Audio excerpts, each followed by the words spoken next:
ಆತ್ಮೀಯ ವೀಕ್ಷಕರೇ, Royson creations YouTube ಚಾನಲ್ಗೆ ನಿಮಗೆ ಸ್ವಾಗತ. ಇಂದಿನ ಈ ವಿಡಿಯೋದಲ್ಲಿ 10ನೇ ತರಗತಿಯ ವಿಜ್ಞಾನ ವಿಷಯದ 4-5 ಅಂಕಗಳಲ್ಲಿ ಬರುವಂತಹ ಪ್ರಶ್ನೆಗಳು, ಯಾವೆಲ್ಲ ರೀತಿಯ ಪ್ರಶ್ನೆಗಳನ್ನು ಕೇಳ್ತಾರೆ ಅದನ್ನು ನಾನು ನಿಮ್ಮ ಜೊತೆ ಶೇರ್ ಮಾಡ್ತಾ ಇದ್ದೀನಿ. So very important question answers ಆಗಿರುತ್ತೆ. ಒಂದು ಬಾರಿ ಈ ಕ್ವಶನ್ ಆನ್ಸರ್ಸ್ಗಳನ್ನ ನೋಡಿ ಯಾವೆಲ್ಲ ರೀತಿ ಕ್ವಶನ್ಸ್ ಕೇಳ್ತಾರೆ ಅಂತ ನಿಮಗೂ ಒಂದು ಐಡಿಯಾ ಸಿಗ್ತದೆ ಅಂತ ಹೇಳ್ತಾ ಈ ವಿಡಿಯೋನ ಪ್ರಾರಂಭಿಸ್ತಾ ಇದ್ದೀನಿ.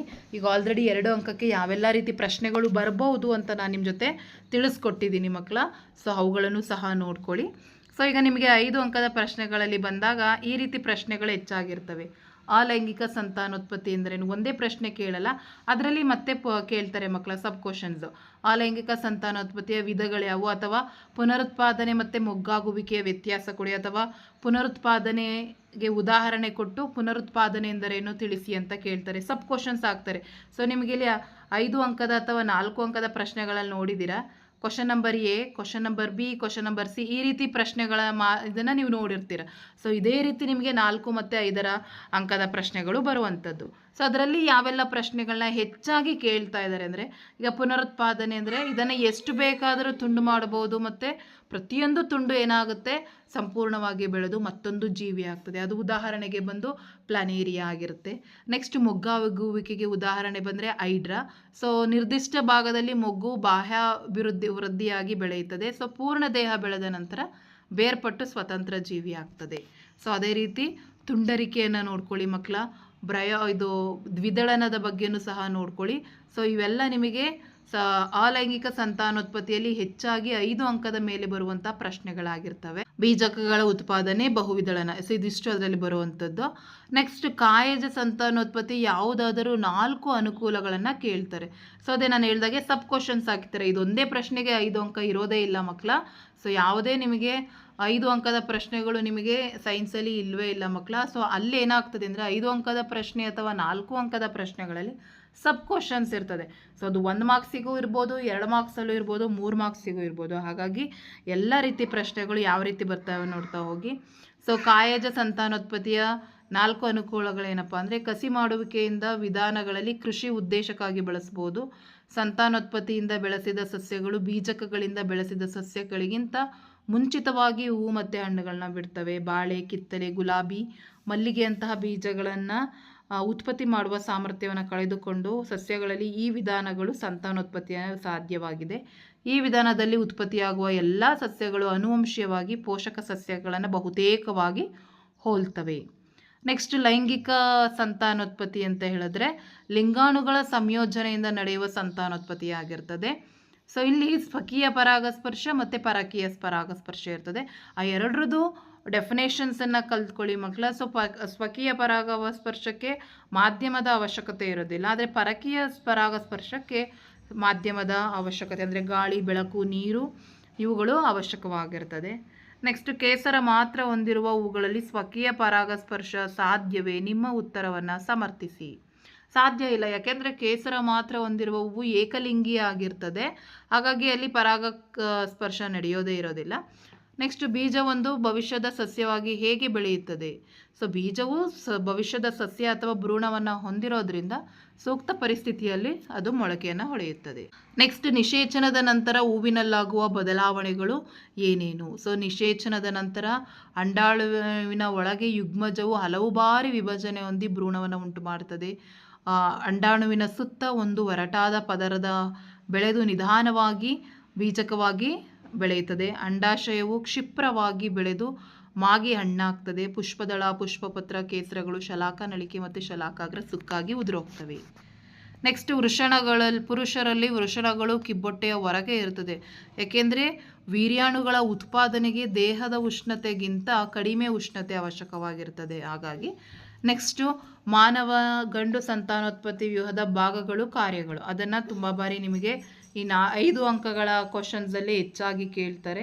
ಸೊ ವೃಷಣಗಳು ಅಂದರೆ ವೀರ್ಯಾಣುಗಳನ್ನು ಉತ್ಪತ್ತಿ ಮಾಡ್ತದೆ, ಟೆಸ್ಟೋಸ್ಟಿರಾನ್ ಹಾರ್ಮೋನನ್ನು ಸ್ರವಿಸ್ತದೆ. ವೀರ್ಯನಾಳ ವೀರ್ಯಾಣುವನ್ನು ಸಾಗಿಸ್ತದೆ. ವೀರ್ಯಕೋಶಿ ಮತ್ತು ಪ್ರೋಸ್ಟೇಟ್ ಗ್ರಂಥಿ ಅಂದರೆ ತಮ್ಮ ಸ್ರವಿಕೆಯನ್ನು ವೀರ್ಯನಾಳಕ್ಕೆ ಸೇರಿಸ್ತದೆ. ವೀರ್ಯಾಣುಗಳ ಸಾಗಾಣಿಕೆಯನ್ನು ಸುಲಭಗೊಳಿಸ್ತವೆ. ವೀರ್ಯಾಣುಗಳಿಗೆ ಪೋಷಣೆಯನ್ನು ಒದಗಿಸ್ತದೆ. ಸೊ ಶಿಶ್ನ ವೀರ್ಯಾಣುವನ್ನು ನಿಷೇಚನದ ನಡೆಯುವ ಸ್ಥಳಕ್ಕೆ ತಲುಪಿಸ್ತದೆ. ನೆಕ್ಸ್ಟ್ ಮಾನವರಲ್ಲಿ ಹೆಣ್ಣು ಸಂತಾನೋತ್ಪತ್ತಿ ವ್ಯೂಹದ ಭಾಗಗಳು ಯಾವಪ್ಪ ಅಂದರೆ ಅಂಡಾಶಯ, ಇದು ಅಂಡಾಣುವನ್ನು ಬಿಡುಗಡೆ ಮಾಡ್ತದೆ. ಫೆಲೋಪಿನ್ ನಾಳ, ಅಂಡಾಶಯವು ಉತ್ಪತ್ತಿಯಾಗುವ ಅಂಡವನ್ನು ಗರ್ಭಕೋಶಕ್ಕೆ ಸಾಗಿಸ್ತದೆ. ನೆಕ್ಸ್ಟ್ ಗರ್ಭಕೋಶ ಭ್ರೂಣವು ಸಂಪೂರ್ಣವಾಗಿ ಬೆಳೆಯುವ ಸ್ಥಳವಾಗಿದ್ದು ಹಿಗ್ಗಬಲ್ಲಂತಹ ಚೀಲದಂತಹ ರಚನೆಯಾಗಿದೆ. ಯೋನಿ ವೀರ್ಯಾಣುವನ್ನು ಸ್ವೀಕರಿಸ್ತದೆ. ನೆಕ್ಸ್ಟ್ ಋತುಚಕ್ರ ಎಂದರೇನು ಅಥವಾ ಅಂಡಾಶಯದಿಂದ ಬಿಡುಗಡೆಯಾಗುವ ಅಂಡ ಒಂದು ವೇಳೆ ಫಲಿತಗೊಳ್ಳದಿದ್ದರೆ ಏನಾಗ್ತದೆ? ಸೊ ವೆರಿ ಇಂಪಾರ್ಟೆಂಟ್ ಮಕ್ಕಳ, ನೋಡ್ಕೊಳ್ಳಿ ಇದನ್ನು. ನೆಕ್ಸ್ಟ್ ಜರಾಯು ಎಂದರೇನು, ಇದರ ಕಾರ್ಯವನ್ನು ತಿಳಿಸಿ. ಇದನ್ನು ತುಂಬ ಬಾರಿ ಕೇಳ್ತಾರೆ. ಸೊ ಭ್ರೂಣವು ತಾಯಿಯ ರಕ್ತದ ಮೂಲಕ ಪೋಷಣೆಯನ್ನು ಪಡೆಯುವ ವಿಶೇಷ ಅಂಗಾಂಶವನ್ನು ಜರಾಯು ಅಂತೀವಿ. ತಾಯಿಯ ಇಂದ ಭ್ರೂಣಕ್ಕೆ ಗ್ಲುಕೋಸ್ ಮತ್ತು ಆಕ್ಸಿಜನ್ ಹಾದು ಹೋಗಲು ವಿಶೇಷವಾದ ಮೇಲ್ಮೈಯನ್ನು ಒದಗಿಸ್ತದೆ. ಬೆಳೆಯುತ್ತಿರುವಂತಹ ಭ್ರೂಣವು ಉತ್ಪತ್ತಿಯಾಗುವ ತ್ಯಾಜ್ಯ ಪದಾರ್ಥಗಳನ್ನು ತಾಯಿಯ ರಕ್ತಕ್ಕೆ ವರ್ಗಾಯಿಸಿ ಹೊರಹಾಕ್ತದೆ. ನೆಕ್ಸ್ಟ್ ಮಾನವ ಸ್ತ್ರೀ ಸಂತಾನೋತ್ಪತ್ತಿ ವ್ಯೂಹದಲ್ಲಿ ಅಂಡ ಭ್ರೂಣವಾಗಿ ಅಭಿವೃದ್ಧಿಗೊಳ್ಳುವ ಪ್ರಕ್ರಿಯೆಯನ್ನು ಕೇಳಿದ್ದಾರೆ. ಸೊ ನಿಷೇಚನಗೊಂಡ ಅಂಡವು ವಿಭಜಿಸಲು ಪ್ರಾರಂಭಿಸ್ತದೆ ಮತ್ತು ಜೀವಕೋಶದ ಗೋಳ ಅಥವಾ ಭ್ರೂಣಾಂಕುರವನ್ನು ಉಂಟು ಮಾಡುತ್ತದೆ. ಭ್ರೂಣಾಂಕುರವು ಗರ್ಭಕೋಶದ ಒಳಸ್ತರಿಗೆ ಅಂಟುಕೊಳ್ತದೆ. ಗರ್ಭಕೋಶದ ಒಳಸ್ತರಿ ದಪ್ಪದಾಗ್ತದೆ ಮತ್ತು ಬೆಳೆಯುತ್ತಿರುವ ಭ್ರೂಣವನ್ನು ಪೋಷಿಸಲು ಸಾಕಷ್ಟು ರಕ್ತ ಪೂರೈಕೆಯನ್ನು ಮಾಡ್ತದೆ. ವಿಶೇಷ ಅಂಗಾಂಶವಾದ ಜರಾಯುವಿನ ಮೂಲಕ ಭ್ರೂಣವು ತಾಯಿಯ ರಕ್ತದ ಮೂಲಕ ಪೋಷಣೆಯನ್ನು ಹೊಂದುತ್ತದೆ.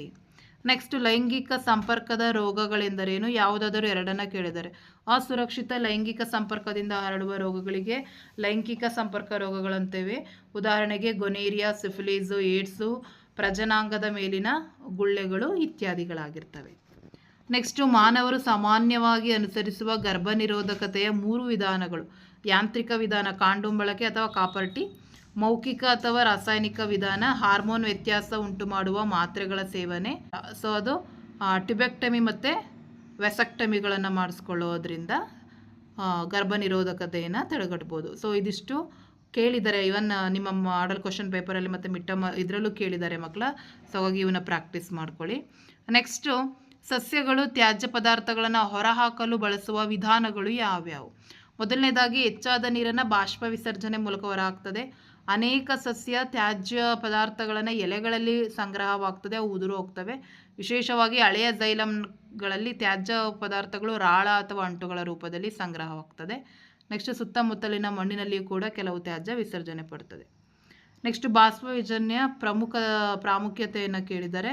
ಸೊ ಪಾಯಿಂಟ್ಸನ್ನು ನೋಡ್ಕೊಳ್ಳಿ. ನೆಕ್ಸ್ಟ್ ಮಾನವರಲ್ಲಿ ಗಂಡು ಮಗುವಿನ ಲಿಂಗವು ಹೇಗೆ ನಿರ್ಧರಿಸಲ್ಪಡುತ್ತದೆ ಅಥವಾ ತಂದೆಯಿಂದಲೇ ಆ ಪ್ರಶ್ನೆಯನ್ನು ನೋಡ್ಕೋಬೇಕಾಗ್ತದೆ. ಹೇಳಿದ್ದೀನಿ ಇವನ್ ಲಾಸ್ಟ್ ವಿಡಿಯೋದಲ್ಲೂ. ನೆಕ್ಸ್ಟು ಏಕತಳೀಕರಣ ಮತ್ತು ದ್ವಿತಳೀಕರಣ, ಇದನ್ನು ನಿಮಗೆ ಹೆಚ್ಚಾಗಿ 3 ಅಂಕದ ಪ್ರಶ್ನೆ ಅಥವಾ 4 ಅಂಕದ ಪ್ರಶ್ನೆಗಳಲ್ಲೇ ಹೆಚ್ಚಾಗಿ ಕೇಳಿರ್ತಾರೆ ಮಕ್ಕಳ. ಹಾಗಾಗಿ ಈ ಕ್ವಶನ್ಸ್ ತುಂಬಾ ಇಂಪಾರ್ಟೆಂಟ್ ಆಗಿರ್ತದೆ ಮಕ್ಕಳ. ದ್ವಿತಳೀಕರಣದಾದರೂ ಕೇಳ್ಬೋದು, ಏಕತಳೀಕರಣ. ಮತ್ತು ನಿಮಗಲ್ಲಿ ವ್ಯಕ್ತರೂಪದ ಅನುಪಾತ ಮತ್ತು ಜೀನ್ ನಮೂನೆಯ ಅನುಪಾತ ಎರಡನ್ನೂ ಸಹ ನೀವು ಪ್ರಾಕ್ಟೀಸ್ ಮಾಡಿಕೊಳ್ಳೇಬೇಕು. ಯಾವುದು ಬೇಕಾದರೂ ಅವ್ರು ನಿಮಗೆ ಎಕ್ಸಾಮಲ್ಲಿ ಕೇಳುವ ಸಾಧ್ಯತೆಗಳು ಇರ್ತದೆ. ಮತ್ತು ಮೆದುಳಿನ ಕಾರ್ಯಗಳು, ಮುಮ್ಮೆದುಳು, ಮೆಡುಲ್ಲಾ, ಅನುಮಸ್ತಿಷ್ಕದ ಕಾರ್ಯಗಳನ್ನು ನೀವು ಚೆನ್ನಾಗಿ ಅಭ್ಯಾಸ ಮಾಡ್ಕೊಂಡಿರಬೇಕು. ನೆಕ್ಸ್ಟ್ ಎಲ್ಲ ಎಲೆಕ್ಟ್ರಾನಿಕ್ ಚುಕ್ಕಿ ರಚನೆಗಳು. ಸೊ 5 ಅಂಕದ ಪ್ರಶ್ನೆಗಳಲ್ಲಿ ಅಥವಾ 4 ಅಂಕದ ಪ್ರಶ್ನೆಗಳಲ್ಲಿ ನಿಮಗೆ ಕೇಳುವಂಥದ್ದು. ಹಾಗಾಗಿ ಎಲ್ಲ ಅಣುಸೂತ್ರಗಳನ್ನು ನೀವು ಚೆನ್ನಾಗಿ ಅಭ್ಯಾಸ ಮಾಡ್ಕೊಳ್ಳಿ. ರಚನಾ ಸಮಾಂಗಿಗಳೆಂದ್ರೇನು, ಕೆಟನೀಕರಣ ಎಂದರೇನು, ನೆಕ್ಸ್ಟು ಆಮೇಲೆ ಅದರೊಳಗಿರುವಂಥ ಕ್ರಿಯಾ ಗುಂಪುಗಳು ಅವೆಲ್ಲವುಗಳನ್ನು ನೀವು ಇವೆಲ್ಲ ಕ್ರಿಯಾ ಗುಂಪುಗಳು, ಎಥನಾಲ್, ಆಲ್ಡಿಹೈಡ್, ಕಾರ್ಬಾಕ್ಸಿಲಿಕ್ ಆಮ್ಲ, ಕೀಟೋನ್ಸ್, ಆಲ್ಕೋಹಾಲ್, ಇವೆಲ್ಲ ಕ್ರಿಯಾ ಗುಂಪುಗಳು, ಅದನ್ನು ನೋಡ್ಕೊಳ್ಳಿ. ನೆಕ್ಸ್ಟ್ ನಿಮಗೆ ಸೂತ್ರಗಳೆಲ್ಲವನ್ನು ಕಲ್ತ್ಕೊಂಡಿರಿ ಮಕ್ಕಳು, ಏಕೆಂದರೆ ಲೆಕ್ಕವನ್ನು ಕೇಳುವ ಸಾಧ್ಯತೆಗಳು ಇರ್ತದೆ. ಭೂಸಂಪರ್ಕ ತಂತಿಯ ಕಾರ್ಯವೇನು? ಸೊ ಇವೆಲ್ಲ ನಿಮಗೆ 3 ಅಂಕದ ಪ್ರಶ್ನೆಗಳಲ್ಲಿ 4 ಅಂಕದ ಪ್ರಶ್ನೆಗಳಲ್ಲಿ ಬರ್ತದೆ. ಹಾಗಾಗಿ ಈ ಲೆಕ್ಕಗಳನ್ನು ಸಹ ಪ್ರಾಕ್ಟೀಸ್ ಮಾಡ್ಕೊಳ್ಳಿ. ಈ ಬಾರಿ ತುಂಬ ಬಾರಿ ಕೇಳ್ತಿದ್ದಾರೆ. ಚಿತ್ರವನ್ನು ಕೊಟ್ಟು ಕೇಳ್ಬೋದು. ಸೊ ಒಟ್ಟು ರೋಧ ಮತ್ತು ವಿದ್ಯುತ್ ಪ್ರವಾಹವನ್ನು ಕಂಡುಹಿಡಲಿಕ್ಕೆ.